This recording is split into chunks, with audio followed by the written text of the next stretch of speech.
Forum de l'économie sociale et solidaire. Je suis en compagnie de mon... Non, Mathias, il faut que tu parles plus fort, je pense. Je suis en compagnie de mon, de mon poteau Quentin faible. qui me dit il faut que je parle plus fort. Il y a beaucoup de gens autour de nous. Effectivement, il y a du monde là, c'est la fin de soirée et puis les gens, je pense, sont un petit peu en train de prendre une sorte d'apéritif à base de champagne. Ok.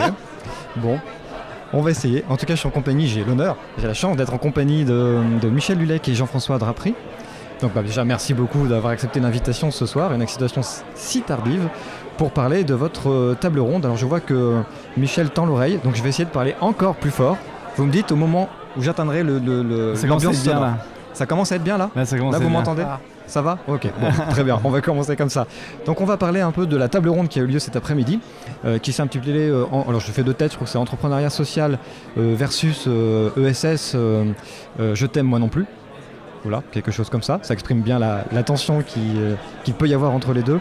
C'est à l'issue aussi du livre de Jean-François Drapry, Ruse de riche, que Michel tient dans la main ici. Donc un livre que tu as écrit, Jean-François, je crois, en plein confinement. Ok, tu ne m'entends pas toujours. On va essayer de se retrouver. Voilà, donc un livre que tu as écrit en plein confinement. Et puis j'aimerais qu'on en parle un peu, qu'on fasse aussi un peu le point sur ce qui s'est dit sur cette table ronde que moi j'ai trouvé très instructive et très riche, sans mauvais jeu de mots. Et voilà, donc peut-être tout simplement dans ma première question, c'est comment est-ce que tu peux nous expliquer le b.a.-ba de l'écriture de ce livre, c'est-à-dire comment tu en es venu à faire ce constat de l'entrepreneuriat social qui finalement est un peu pourrait peut-être être le cheval de Troie du capitalisme dans l'ESS. Est-ce que c'est ça ? Merci tout d'abord de votre invitation. En fait, cet ouvrage est né d'une rencontre avec le directeur des éditions Payot et suite à un échange, effectivement, je lui ai fait part d'une certaine inquiétude en quelque sorte. On voyait arriver depuis une dizaine d'années la notion d'entrepreneuriat social et qui venait en quelque sorte venir à qui. C'est pas grave. Bien sûr, on peut reprendre. Ah bah oui, y a pas de souci. De toute façon, excusez-moi. Pas de problème. Donc, en fait, voilà. Donc, je travaillais avant sur l'économie sociale et solidaire depuis de nombreuses années. Et puis, au début des années 2000, on a vu arriver une nouvelle notion d'entrepreneuriat social. Et c'était assez surprenant parce que l'économie sociale et solidaire, on pouvait en faire une sociologie assez facilement, c'est-à-dire qu'elle émane des classes moyennes et des classes populaires, on va dire, d'Europe de l'Ouest et puis après d'Amérique du Nord, d'Amérique du Sud, etc. Et l'entrepreneuriat social a une toute autre histoire puisqu'il il émane du capitalisme financier et de personnes qui ont fait fortune dans le cadre de ce capitalisme financier et des nouvelles technologies, et qui ensuite ont constitué des fondations et ont géré ces fondations comme ils ont géré leurs entreprises dans l'économie financière, ce qu'on appelait la venture philanthropie, la philanthropie à risque. Et donc, voilà, bien sûr, il y avait un projet social. Il le disait, il a dit nous sommes les meilleurs dans la finance, nous allons vous prouver que nous pouvons être aussi les meilleurs dans le social. Et donc ils ont décidé d'investir le social. Alors ça veut dire quoi investir le social ?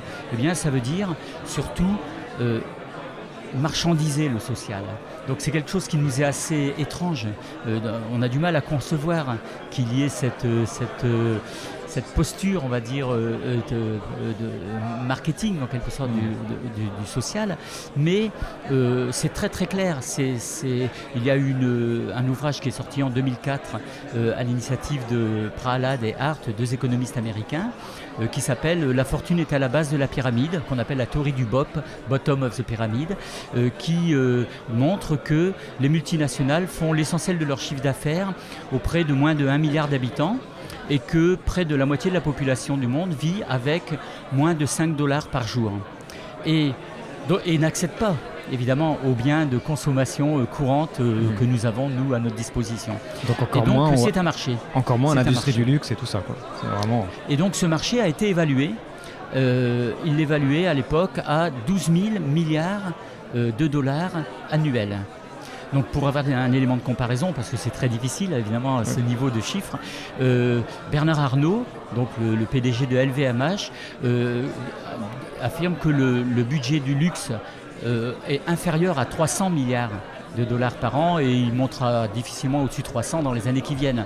Donc vous voyez, alors évidemment, le marché des pauvres a été parfois revu un peu à la baisse, etc. Mais enfin, on n'est jamais descendu en dessous 5 ou 6 000 milliards de dollars par an. Et donc c'est 10 fois, 20 fois le marché du luxe. Ça veut dire quoi? Ça veut dire que les pauvres qui jusqu'aujourd'hui, enfin jusqu'il y a quelques années, étaient considérés avant tout comme une force de travail bon marché, ce qu'on a vu à travers les délocalisations, ils deviennent également aujourd'hui un marché de consommation possible. Alors quand tu dis aujourd'hui, sur quel laps de temps tu parles quand tu dis aujourd'hui c'est devenu effectivement un marché? C'est quoi aujourd'hui en fait? Est-ce que c'est 5 ans, 10 ans? Alors en fait les premières théories arrivent au début des années 2000 et l'entrepreneuriat social en France c'est une dizaine d'années à peu près. D'accord, ok, c'est assez récent. Et voilà, donc évidemment je conçois bien qu'il y a beaucoup de sincérité dans les entrepreneurs sociaux. C'est-à-dire que ce n'est pas ça que je mets en question. C'est pas, il y a des écoles de commerce dans lesquelles des jeunes veulent donner du sens à leur travail, plus de sens à leur travail que celui qui leur était destiné dans des grandes entreprises, des très grandes entreprises, et c'est tout à leur honneur. Simplement, les modèles économiques qui fondent leur action sociale ou environnementale sont douteux. Elles sont plus que douteux, c'est-à-dire que comment ça se passe? Dans l'économie sociale et solidaire traditionnelle, on parle évidemment des coopératives, des associations et des mutuelles, c'est-à-dire des groupements de personnes. Et des personnes qui se regroupent visent à répondre aux besoins des personnes. Voilà, en règle générale, c'est ça. Par contre, dans les sociétés de capitaux, quand on réunit des capitaux, c'est pour valoriser les capitaux. Et donc, je ne parle pas encore une fois là des petites entreprises ou des PME qui sont inscrites dans leur territoire et qui sont centrées sur l'activité. Je parle de sociétés, le capitalisme financier qui est simplement, on place là où il y a du rendement pour le capital. Et donc, c'est ce capitalisme financier qui, à un moment donné, a observé que le social et l'environnement d'ailleurs devenaient un marché intéressant. Et d'ailleurs les EHPAD aujourd'hui, c'est scandaleux mais c'est vrai, sont l'un des placements financiers les plus intéressants aujourd'hui. Et alors vous voyez une des grandes différences majeures.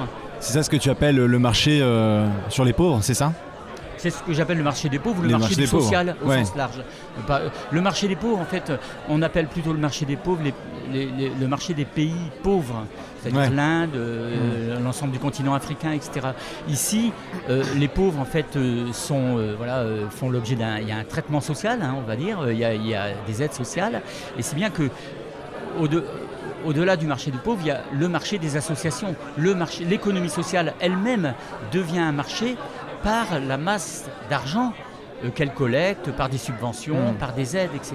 C'est pourquoi on voit aujourd'hui une mise en concurrence des associations avec des sociétés de capitaux et des entrepreneurs sociaux qui généralement ne créent pas d'associations ou de coopératives, mais des sociétés anonymes simplifiées, des SAS, et qui vont lever des fonds auprès de groupes de fonds d'investissement qui viennent chercher une rentabilité du capital. Et on est dans un tout autre modèle économique. De base. Il y a d'ailleurs une image qui circule là dans la ville. Je trouve qu'il y a quelque chose de très poétique qui est en train de se passer en ce moment, parce qu'on est dans le forum effectivement de l'ESS, et il y a actuellement des images de McDonald's dans les abribus. Et en fait, ils sont en train de créer quelque chose qui est de l'ordre si j'ai bien compris l'idée, c'est que l'huile de friture est resservie au biocarburant. Donc il y a un imaginaire très... Évidemment, l'affiche est verte, il y a quelque chose de très joli, très séduisant. Est-ce que ça illustre un peu plus, on va dire, même si c'est de façon caricaturale, ça illustre un peu aussi peut-être une autre tendance là qui vient, on en a un peu parlé pendant le débat aussi, c'est aussi l'aspect écologique. C'est-à-dire que le greenwashing qu'on connaît en fait est de nouveau réapproprié du côté en gros économique, parce que ça devient lucratif et ça vend quoi. Alors évidemment ces pratiques s'accompagnent d'un storytelling extraordinaire. C'est-à-dire que on a, et vous pouvez le voir très très facilement dans les produits qui sont mis en avant, en fait on a toujours une communication très soignée qui présente d'ailleurs beaucoup plus souvent l'histoire des entrepreneurs que l'histoire des bénéficiaires de l'action entreprise. Alors que vous voyez qu'en général, si vous travaillez avec ATD Carmonde, ou bien on va vous dire il faut écouter les pauvres parce qu'ils ont une expérience de vie que vous n'avez pas et donc ils peuvent penser des choses auxquelles on ne pense pas. Et ils sont les mieux placés pour savoir ce dont ils ont besoin. Alors que lorsqu'on est dans les SAS qui vendent en quelque sorte des services, eh bien, ce qu'on raconte, c'est l'histoire de l'entrepreneur social. C'est comment il en est venu là. Mais du coup, du reste, juste vas-y. à ce sujet, c'est une phrase que j'ai relevée dans le livre de Jean-François. Si les histoires du business social sont trop belles pour être vraies, elles le sont suffisamment pour être crues. Mais du coup, moi, je me pose une question, c'est qu'avec ce constat-là que vous faites, finalement, pourquoi est-ce que vous venez à l'ESS ? Parce qu'on voit bien qu'il y a ce côté-là aussi, le côté entrepreneurial qui s'accapare des questions sociales et écologiques. Et en même temps, j'ai l'impression que c'est ça qui est particulier. C'est notre première journée avec Mathias. On a l'impression que vraiment, il y a deux mondes qui coexistent dans l'ESS, quoi. Un monde anticapitaliste, on en a croisé d'autres acteurs, et un monde complètement pro-business. Finalement, est-ce que vous essayez quand même d'influencer, c'est ça, ou comment ça se passe ? Alors, merci, c'est une question difficile, c'est une question complexe parce que selon les secteurs d'activité, on n'est pas confronté au même marché. Si vous êtes une coopérative d'utilisation de matériel agricole, une CUMA, il faut rester à un marché extrêmement local pour pouvoir se prêter le matériel de façon harmonieuse, quoi. Si vous êtes dans la banque, vous êtes face au marché mondial avec une loi bancaire qui est extrêmement stricte et qui a amené les caisses d'épargne et de crédit coopératives du monde entier à devenir des banques généralistes. Donc on a effectivement aussi dans l'économie sociale et solidaire des structures qui sont engagées dans des processus capitalistes. J'ai bien des processus. Bien sûr. Par la loi du marché. Mais il n'en reste pas moins que lorsque vous êtes dans des coopératives, vous n'avez pas d'action en bourse. Vous ne dépendez pas d'actionnaires. La différence majeure, à mon sens, entre l'économie sociale et solidaire et, on va dire, le business social, et je ne mets pas forcément là-dedans toutes les entreprises sociales, il faut, justement, c'est ce que je veux essayer de montrer, c'est que les premières regroupant des personnes appartiennent aux personnes bénéficiaires. Si vous êtes au Crédit Mutuel ou au Crédit Coopératif, vous êtes invité à votre assemblée générale et vous pouvez voter. Et alors, vous ne pouvez peut-être pas tout faire, mais vous pouvez intervenir plus que vous ne le croyez. Alors que si vous êtes dans une banque capitaliste, vous ne pouvez pas. Puisque et la finalité, en dernier ressort, la finalité d'une banque capitaliste, c'est bien de rémunérer les capitaux placés par les actionnaires. Ce qui n'est pas le cas des coopératives. Même si elles sont engagées, je dis bien, par le fait de la concurrence, dans des circuits qui les éloignent de leurs valeurs fondatrices. C'est clair. Puis moi, je ne sais pas si tu veux rebondir, Mathias, mais c'est vrai que la question que je me pose de plus en plus, c'est finalement qui arrive à fonder des coopératives, parce que moi j'ai l'impression que quand on doit gagner sa croûte, c'est un peu les questions qu'on se pose dans notre association. On se retrouve vachement atomisés, tous un peu parasités, à devoir faire plein de travail partout. En fait, on est tous devenus un peu entrepreneurs dans notre génération. Et on se rend compte que c'est difficile de faire collectif, même si on fait de notre mieux. Et du coup, moi je me demande sincèrement si ce monde-là de la coopérative, il n'est pas aussi un peu déjà aussi en décalage avec son temps. Je ne sais pas comment dire. C'est drôle que vous disiez ça parce que vous savez qu'on fête cette année le 20e anniversaire de la fondation des sociétés coopératives d'intérêt collectif, les SIC, et qu'après avoir eu un démarrage poussif, on peut dire, pendant les premières années, les SIC se créent en plusieurs centaines par an aujourd'hui. Il y a un millier de SIC. Les SCOP, sociétés coopératives de production, eh bien, c'est pareil. Elles ont stagné pendant longtemps avec 50 000 salariés. Là, en quelques années, elles sont passées à 70 000 salariés et elles sont en pleine expansion. Et c'est vraiment... Les coopératives de consommateurs, pareil. Les coopératives de consommateurs bio, de produits bio, qui n'existaient pas il y en avait quelques-unes. Il y en a eu quelques-unes qui sont nées il y a une quarantaine d'années, mais ça a stagné et maintenant c'est en pleine effervescence. Les AMAP, Associations pour le maintien de l'agriculture paysanne, il y en a 1 millier en France. C'est pareil, c'est récent. Les circuits courts, qui ne sont pas forcément sous forme structurée, sous forme associative ou coopérative. Vous voyez l'ampleur des circuits courts aujourd'hui.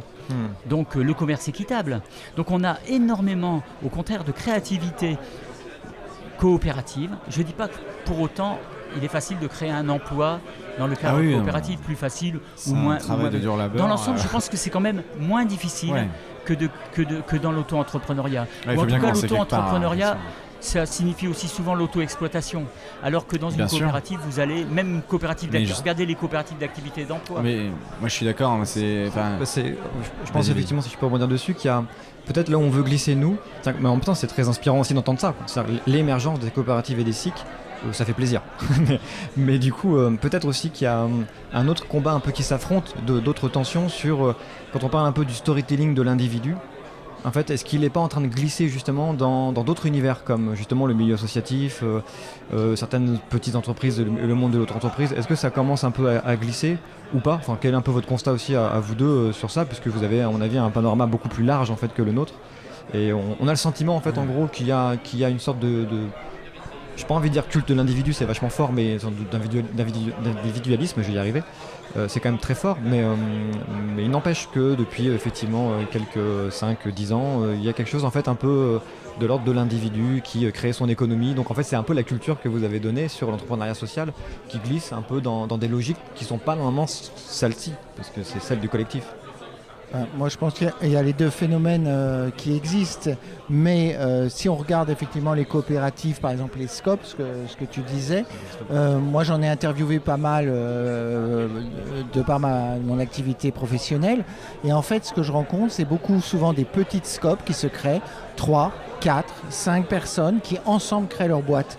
Et je pense par exemple à une SCOP de géologues que j'avais interviewé qui me racontait, il disait nous ça ne nous intéresse pas de devenir riche, de monter une boîte qui soit hyper puissante, qu'on pourra revendre vachement cher. Non, nous, ce qui nous intéresse d'abord, c'est de travailler à 80%, c'est-à-dire pas à travailler à temps plein.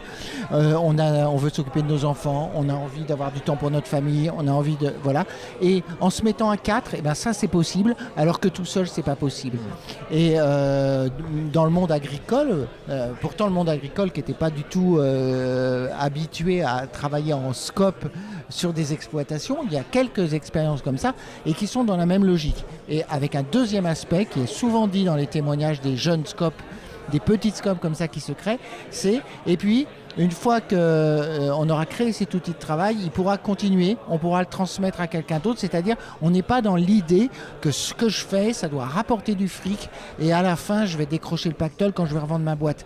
Alors évidemment, il y a des gens qui sont dans cette logique-là, ceux-là ils ne font pas des scopes, mais il y a beaucoup de gens qui s'interrogent sur le sens du travail et qui, à ce moment-là, utilisent ces outils-là qui sont à leur disposition. Alors je pense que là, un des enjeux, à mon avis, des coopératives, etc., c'est d'être plus facilement compris, connu par beaucoup de gens qui se disent « Bah oui, tiens, je me suis mis auto-entrepreneur, tu t'es mis auto-entrepreneur, tu t'es mis auto-entrepreneur, on fait le même boulot, pourquoi on ne fait pas une scope tous les trois ensemble ?» Et là, je pense qu'il y a vraiment un travail à faire de la part, par exemple, des scopes. Oui, parce que quand on commence à être auto-entrepreneur, le problème, c'est qu'en fait, le travail nous prend. Et j'ai l'impression que c'est là où je voulais dire que c'est difficile de faire collectif, c'était qu'en fait, le sentiment que ça nous sépare les uns des autres. Et c'est là où c'est le truc à combattre. T'as raison, je te suis là-dessus, hein, évidemment. Donc cette émergence des coopératives, elle fait quand même effectivement extrêmement plaisir. Ça veut dire que...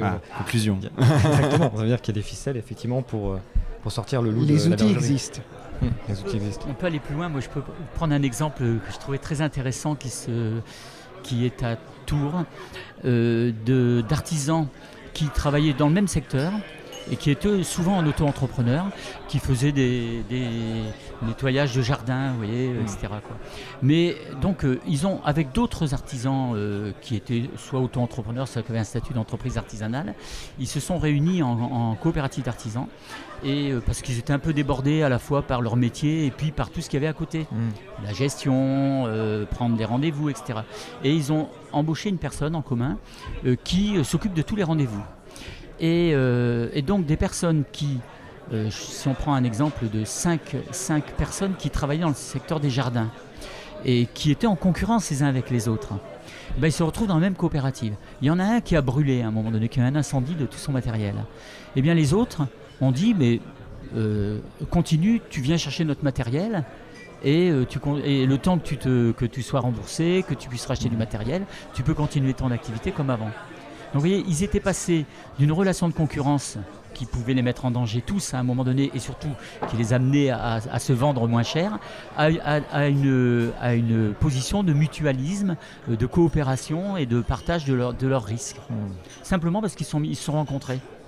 Voilà, c'est tout. Donc en fait, je pense qu'effectivement, comme le dit Michel, il y a vraiment deux modèles. Il y a le modèle individuel qui est la promotion des individus en concurrence les uns contre les autres. Et puis le modèle de la personne, on va dire, la personne qui s'épanouit, qui s'émancipe par la multiplication des relations avec autrui.